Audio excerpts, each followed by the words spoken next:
Coming to you from Studio 703, a show bringing you what's happening on our campus. This is Bronco TV. Hey Broncos, welcome back to another episode of Bronco TV. I'm Sierra. And I'm Suhas. What are you doing? Training. I'm going to win Mr. Bronco next year. Okay, well, let's check out how this year's Mr. Bronco went and all the other events on campus. Hey Broncos, it's Mia. There have been tons of exciting current events happening on our campus recently. Let's see what your fellow Broncos have been up to. Spoken Word Poetry Club and the RBHS Friends of the Library hosted the 2016 Poetry Showcase. It was a great night where many students had the opportunity to express their ideas through poetry. Our seniors shined during the Silver Star Awards as they were recognized for their impressive academic achievements. And a special congratulations to our 7th semester Silver Star seniors. Many staff and students had ignited minds as they held the first TEDx RB High Conference. It was a successful event with many interesting speeches and performances. Great job to all the participants of the Mr. Bronco Scholarship Pageant. And congratulations to Kenny Rayburn, your 2016 Mr. Bronco. Winning Mr. Bronco was an amazing experience because I got to perform in front of all my classmates and stuff like that. Preparing for Mr. Bronco, I practiced my talent a lot, probably about 4 days a week.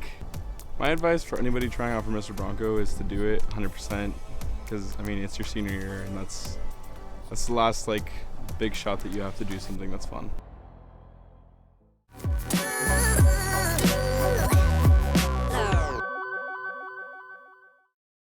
Hey Broncos, I'm Joy. And I'm Matt, and this is your ASB update. So I just had one question. Yeah, what's up, Joy, Matt? will you go to prom with me? Aw, well, speaking about prom's gonna be on May 14th at the Cal State San Marcos Ballroom. Tickets go on sale May 5th and 6th for $60, May 9th and 10th for $65. May 11th and 12th for $70, and the last day, May 13th for $75. And seniors, don't forget, today during lunch in the small quad to vote for your prom court. So, Joy, was that a yes? I'm Joy. And I'm Matt, and that was your ASB update. Hey Suhas, is it too late to try out for any spring sports? Yeah, I believe they're already going into CIFs. Really? I guess I missed it. Well, let's check out how our spring sports are doing now. Hey Broncos, it's Nate. Spring sports are in the climax of their season as our Bronco athletes are shifting gears into the playoffs.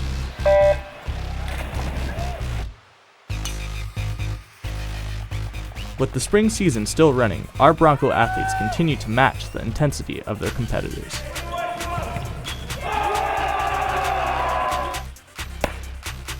Coming off the blocks, boys and girls track and field are dominating in all of their events.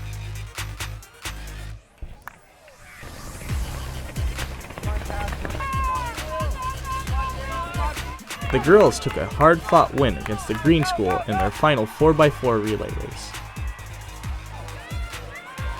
In the pool, our swim and dive athletes are still going strong with a great match against Mount Carmel. Boys golf is owning the course as Palomar League champions with a record of 9-1. On the courts, boys volleyball led by captains Brendan McGeaney and Tommy Winship continue to battle with tenacity. My job as captain of the team is to bring the team together and help them cheer on the points and just come together as one big family. I think one thing we can improve on is probably just the way we have fun on the court. I think a lot of the kids get down on themselves after each point, and I think they could probably do a lot better of just cheering themselves up. One of the most important things that I wish I could tell our juniors is that it doesn't matter how you fall, it's how you get up. We're a pretty young team, so that's definitely been one of our biggest challenges, just making sure that everybody's mentally in the game.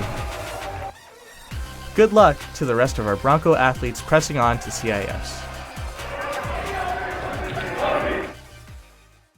¿Cómo estás? Ça va bien.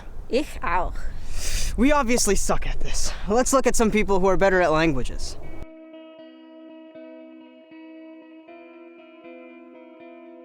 Here at RBHS, students can learn a bunch of different things ranging from number crunching, global history, and the legacies of authors from centuries ago.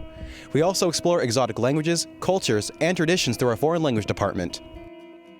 In these classes, teachers are dedicated to teaching their students on not only other countries' languages, but also their customs practiced in daily life. I think it opens doors. It gives you an inside look to cultures that you could never understand unless you actually speak that language. I ask myself when I plan my lessons, I ask myself, what do they need to learn?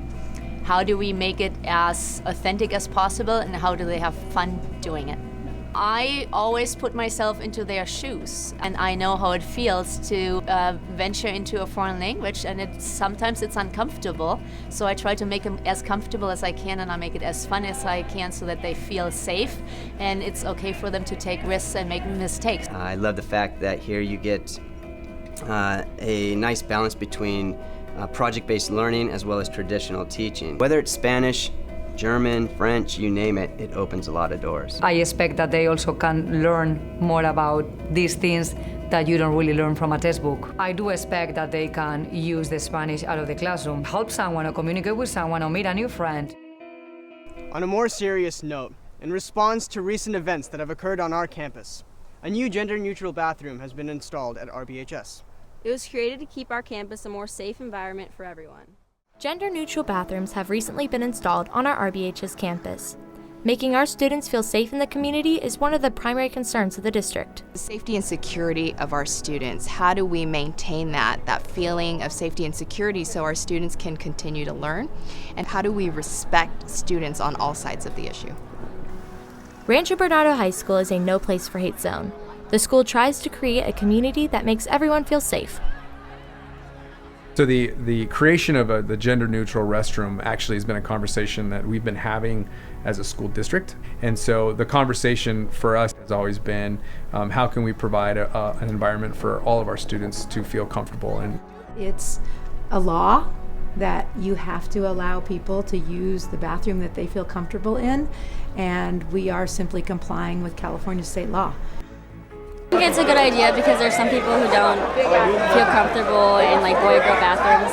So like making a bathroom separately for them and make them more comfortable, like I don't think that anybody else should take that away from them. I think that having this bathroom on our campus sets a precedent for, the kids on campus who traditionally haven't had their voices heard. Well, that's it for this episode, Broncos. Make sure to check us out on YouTube and subscribe.